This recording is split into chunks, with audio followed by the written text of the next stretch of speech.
Hello and welcome to the Thread to Mend podcast. My name is Taylor and I come to you from Baltimore, Maryland, and this is a podcast about all things that are fiber related.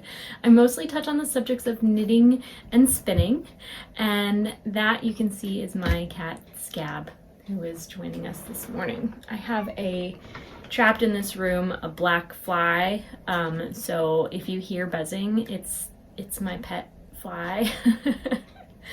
I have a worm bin out back in my garden, and one of the organisms that makes it decompose faster than it normally would is black fly larvae, which is really common in warmer climates like ours. And somehow one of them got into the house, so it's been stuck in this room for a few days. Just don't know what to do, but right. So if you are a returning viewer, thank you for being here. If you're a new viewer, thank you for trying out this podcast episode.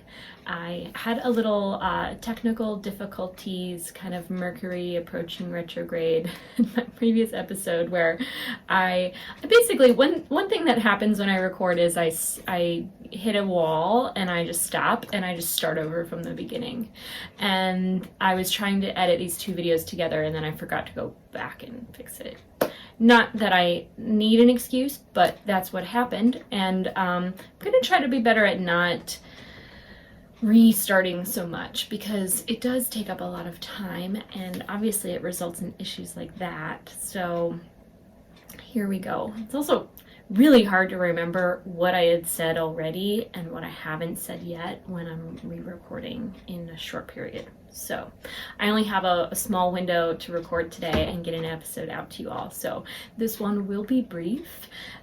If you haven't already, you can find me on social media as Taylor E. Owen. Please do check me out on Ravelry and Instagram. I love to stay connected there. And as I mentioned, this podcast is about knitting. Sometimes it's about spinning, and I have been working on a project, but I have not yet finished the third bobbin of singles to then ply and show you when it's completed. But I have a fair bit of knitting going on. Before I get into that though, why don't I tell you about the sweater I'm wearing? It is the design called Jenny's Drop Shoulder from a book that I picked up, I want to say, anyway, it's on Ravelry, Jenny's Drop Shoulder pattern. And I knit this with Barrett Wool Company, that's owned by Susan B. Anderson. And this is the fingering weight yarn. And this is the first fingering weight sweater I've ever made. So this sweater is a few years old now, and it's probably one of the sturdiest sweaters. And it has pilled a little bit, but of all the sweaters that I've ever owned that have pilled, this one I would say cleans up the best. It doesn't have any little, I don't know, ponytails or areas where the yarn is kind of damaged. It's held up like iron, The sweater is one of my favorites. And even though my sweaters kind of get a little bit more dense as they've been washed again and again and again, I feel like the design of the sweater and the combination of the design with the yarn and the relaxedness of it just make it really comfy, really, really comfortable. So I do not regret knitting my sweater in this yarn because it's one of my faves. All right, so I've shown you in previous episodes the diligent work I've been giving to the Yell cardigan by Marie Wallin. This design is published in her book Shetland, and I just finished I just began chart B for the rest of the body. So if you're familiar with the design, you know that the color work I've done so far is very little of the design. It doesn't make up the whole sweater. The majority of the sweater is made up by this pattern here, and it's coming along nicely. I only got this inch or so done last night, so I have really not been focusing on this project by any means, but it is one of my favorites to make. I really enjoyed it so far, and I think that the design is going to be, at least till I get to the sleeves, going to be very, very, very simple. So I've really enjoyed this. And yeah, we'll just see how that continues to grow. I think, yes, it'll just come together slowly, slowly. I do have this ribbon I purchased for, actually I was gonna add it to the inside of my Lopi sweater. I kind of tucked it away because I thought it might work for the inside of this one, but I feel like it's such a high contrast that it won't actually make it to the inside of my sweater. I might save this for a future project, or go back to the Lopi one and add that in there. I'm really not quite sure, but it's a really fancy ribbon, and a fancy sweater is deserving of it. Maybe not this one though. So as I've mentioned in previous episodes, the majority of this is knit with Jamieson & Smith. All of my yarns used are listed in the project page on Ravelry. So this is just in a little bit of hibernation this week, as I've been focusing intently on working on the Weekender sweater for my friend Blair. I'm knitting this worsted weight sweater design in a sport weight yarn because global warming is real, and although I love a good worsted weight sweater, I say that, I don't know if I own one. I think Lopi might be the closest thing to worsted weight that I own in a sweater. And I do love Lopi. I knew that I needed this sweater to be ultra soft for the new to wool wearer. And although Elsa Wool does sell worsted weight yarn, and I mildly regret not buying it, I really did want to make a yarn, I really did want to make a fabric that would be a little lighter than a worsted weight sweater. And something I'm realizing, because here's the thing, sometimes you buy worsted weight yarns and they're not quite as worsted weight as you want, and they're a little bit Aran, and it's a little bit chunky, and you don't have quite the yardage you need. And because I was making a size sweater larger than I typically do, I wanted to make sure I had extra yardage. And woolen yarn will bloom to be a little fluffier, a little bigger than a worsted weight. So I knew that the sweater needed to be woolen because it's oversized. It's a size large too, so I didn't want it to be really heavy, really bulky, and I went with a woolen sport weight. So I kind of double guaranteed that it would be light with the woolen and the lighter gauge.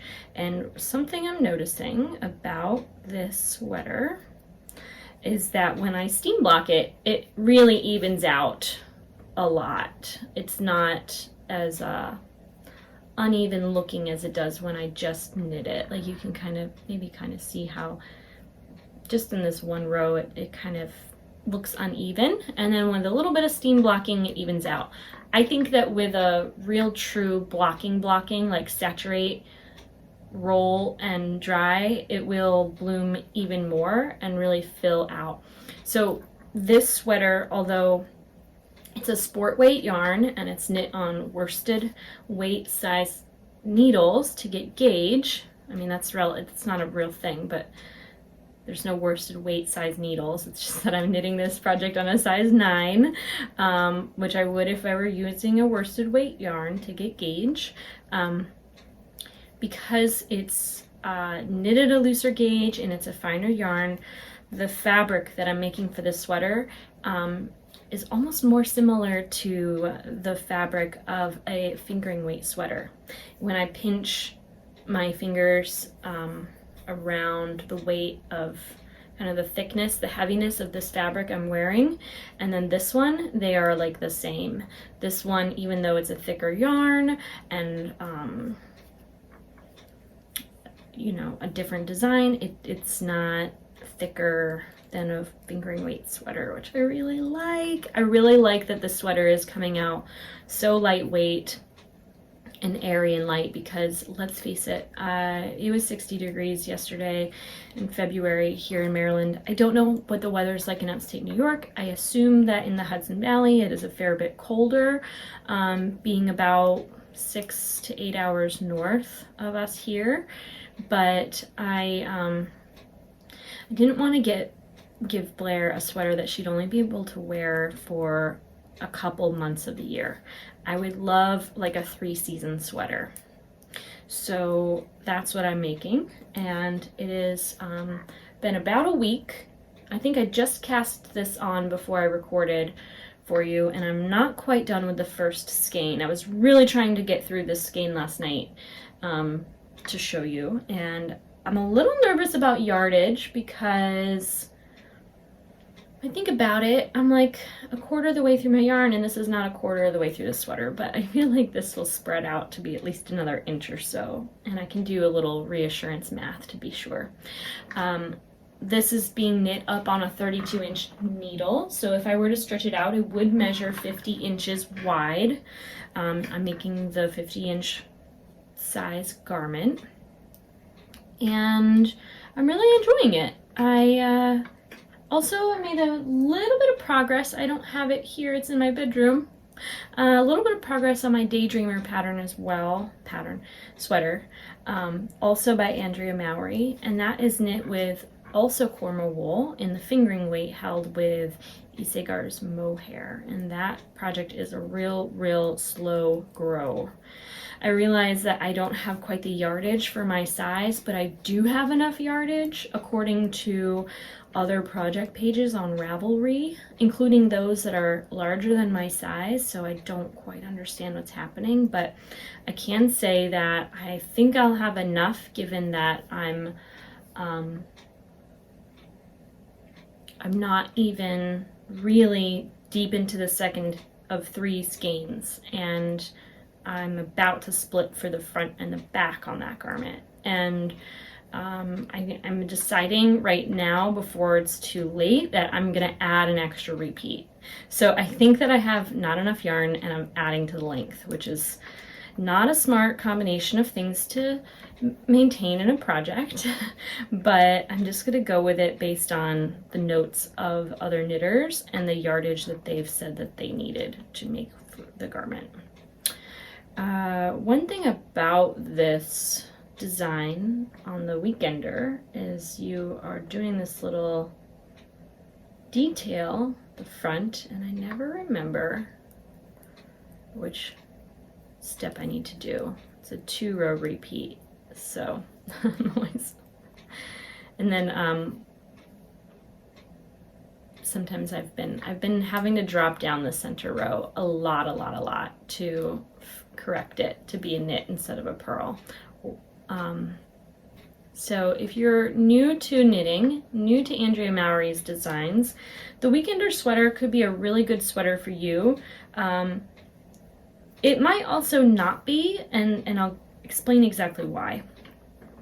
This drop stitch kind of, it's not, I don't know what you call this, but this motif kind of design element that Andrea has added to this pattern, it does, I think, require that you know how to go down and drop and repair your knitting, which is a really good thing for a beginner or non-beginner. But if you are really hard on yourself for making mistakes and having to fix them, and that stresses you out, might not be the best simple first knit design. And then the other element too is just the width of it could be discouraging because it takes a totally like obscene number of stitches to complete this project. I mean, 10 inches of positive ease on a sweater is a lot of fabric to make, and that can be quite demanding on a new knitter when you want that instant gratification. But I'm enjoying this so far. It's so simple that you really don't want to put it down. I'm having a hard time not knitting it right now. And I'm already thinking about making myself one with a sweater quantity I own from Harrisville Designs. So I think I might make myself a Weekender to wear to Rhinebeck, but then I also have my Yell that I want to wear, and maybe I could layer them, maybe not, I don't know. And then I also my true Rhinebeck sweater, I would like to be the Row cardigan, but we'll see how that goes. I mean, it is very big, it is very cabled, and it is pieced. And so the likelihood that I might cast it on before the end of March, I want to say, is low. And then that would give me April, May, June, July, August, September. That would give me 5 months. It is possible. It might get done. I digress. I am doing well. Really hadn't been doing well lately.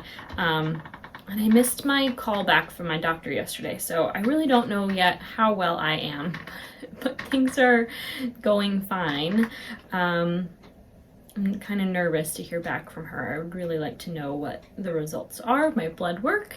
So I'm just nervously knitting and rambling about that.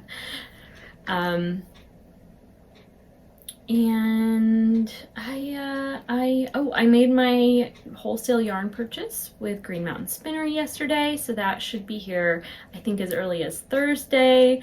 I have quite a few stashes of dye materials in my home here and there that I will do a couple batches with, and I think that I might show people as it is made what is coming out of my dye pots. But more than anything, I want it to just be a creative and fun project to experiment with natural dyeing.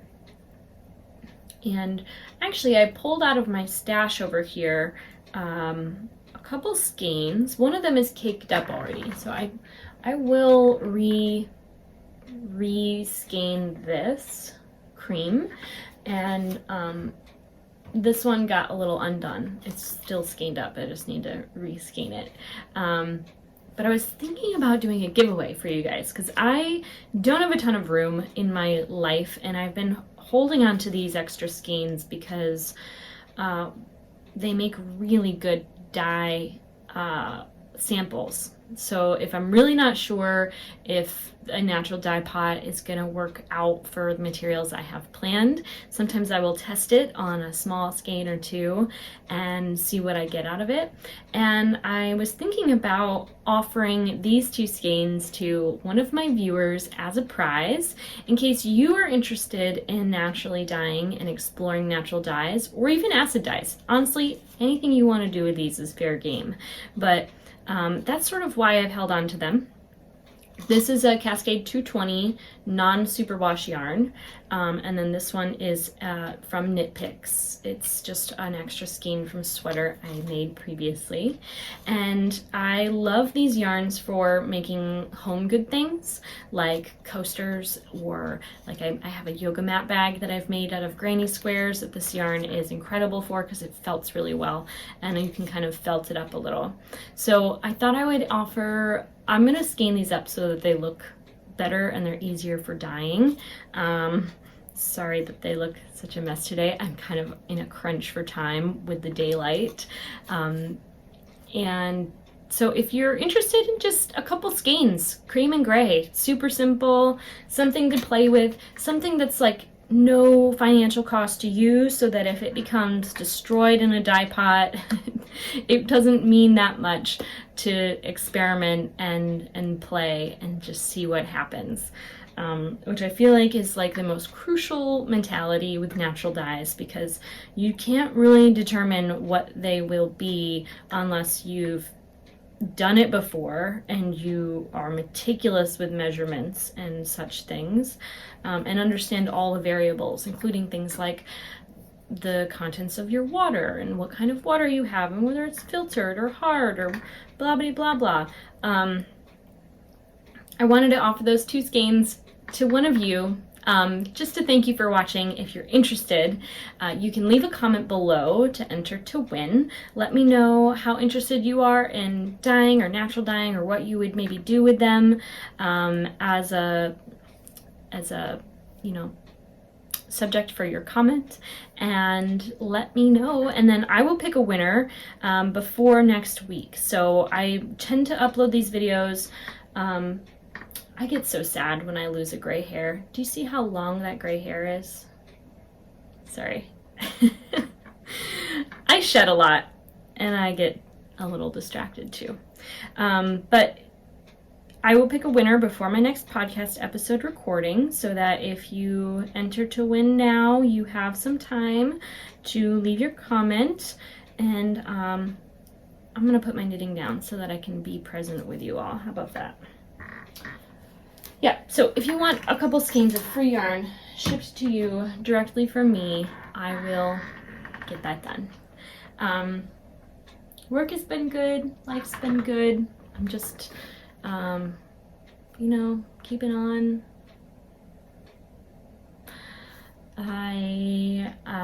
I was phone banking for Mary Washington on Sunday. If you are a Baltimore City resident and you would like to vote for Mary Washington as mayor, we would love your support. Mary Washington is a progressive candidate on the ticket. She was formerly our 43rd District House of Representative in the House, and now she is our state senator, and she is running for the mayor of Baltimore.